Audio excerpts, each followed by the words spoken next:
যেহেতু এই মঞ্চ আমার হাতে মাইক তুলে দিয়েছে, আমি গুটি কয়েক কথা বলবো। প্রথমত হচ্ছে এই যে দাবি আজকে নিয়ে রাস্তায় নেমেছেন 22 টেট উত্তীর্ণরা, শুধু আমি মনে করি এই হবু শিক্ষক শিক্ষিকাদের দাবি নয়, এটা পশ্চিমবাংলার প্রাথমিক শিক্ষা ব্যবস্থাকে বাঁচানোর দাবি। তাই হবু শিক্ষক শিক্ষিকাদের সাথে আমিও রাস্তায় নেমেছি। আজকে এসে আমরা এখান থেকে রাজ্যের শিক্ষামন্ত্রী এবং রাজ্যের মুখ্যমন্ত্রীর কাছে বার্তা দিতে চাই যে পশ্চিম বাংলার বুনিয়াদী শিক্ষা ব্যবস্থাকে আপনাদের শাসনামলে যেভাবে ধ্বংস করেছেন আর যতটুকু বেঁচে আছে আর ধ্বংস করবেন না।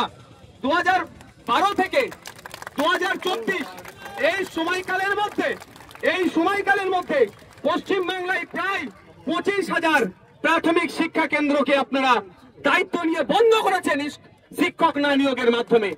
আর কত স্কুলকে, শিক্ষা প্রতিষ্ঠানকে আপনারা বন্ধ করতে চাইছেন?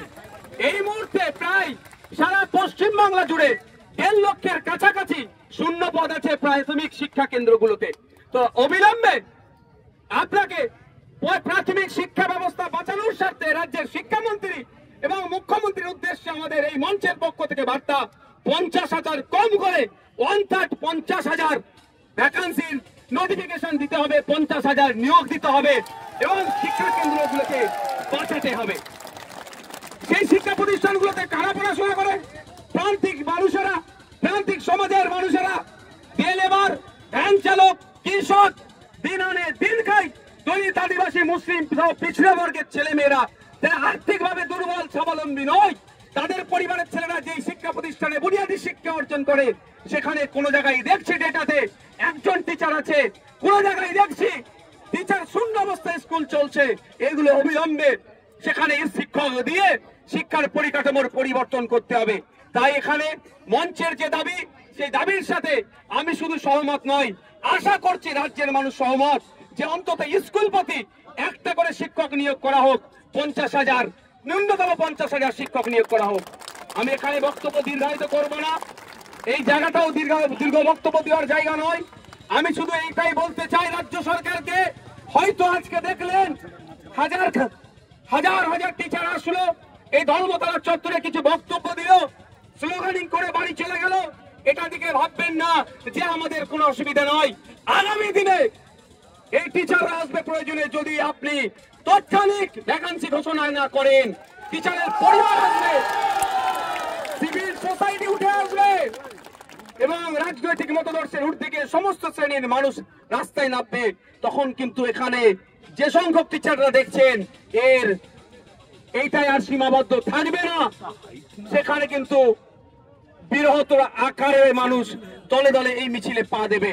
তাই আমি অনুরোধ করব যে আমরা আজকে এসেছি, আজকে এখান থেকে আমাদের প্রতিবাদ মিছিল, আমাদের 50,000 ভ্যাকান্সির ডিক্লেয়ারের যে মিছিল, হয়তো আমরা যত সময়ে নিয়ম মাফিক যে আমরা কমিটমেন্ট করেছি সে শেষ করব।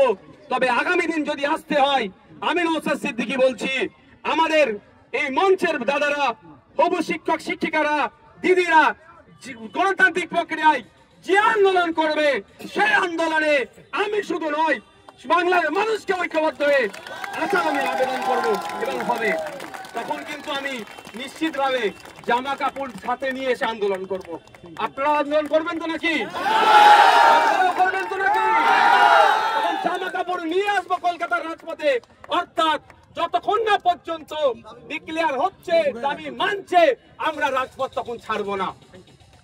আর আপনারা এটা বলে যাই, আমরা এটা অত্যন্ত আমি সহানুভূতির সাথে বলছি, ভালোবেসে বলছি।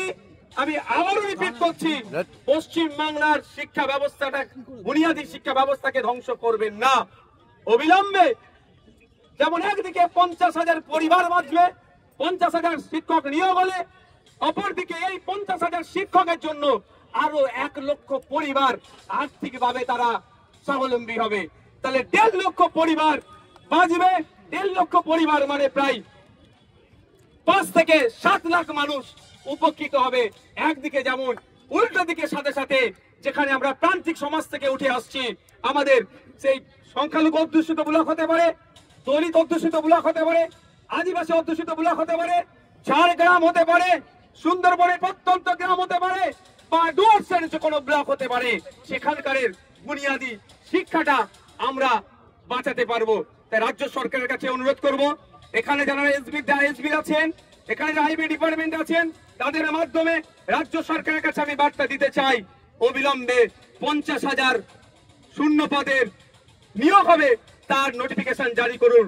অন্যথায় গৌতম বাবুর ওই ফাঁকা আওয়াজের জবাব কিন্তু গৌতম বাবুকেও দিতে হবে। আমি গিয়েছিলাম একদিন, সেই দিন অফিসে ছিলেন না, আপনাদের বলে যাচ্ছি না বলে এবার আমি পৌঁছে যাব অফিসে। ওনাকে জবাব দিতে হবে যে আপনি বলেছিলেন মিডিয়ার সামনে অ্যালাউ করে যে বছরে বছরে টেট হবে, দুবার করে নিয়োগ হবে, 50,000 পোস্ট আমাদের রেডি আছে, আর আজকে আপনি আমাদের হাতে ললিপপ দিচ্ছেন 13,421 ললিপপ আমরা মানবো না। যখন আমরা প্রতিদ্বন্দ্বিতায় নেমেছিলাম, 6 লক্ষ মানুষ আমরা প্রতিদ্বন্দ্বিতায় নেমেছি, তার মধ্যে থেকে মেধার ভিত্তিতে আমরা পাস হয়েছি। এখানেও মেধার ভিত্তিতে নিয়োগ দিতে হবে, কম করে 50,000 নিয়োগ দিতে হবে। এই বলে আমি আমার বক্তব্য সংক্ষিপ্ত করছি। এই আন্দোলন চলবে, চলছে, চলবে।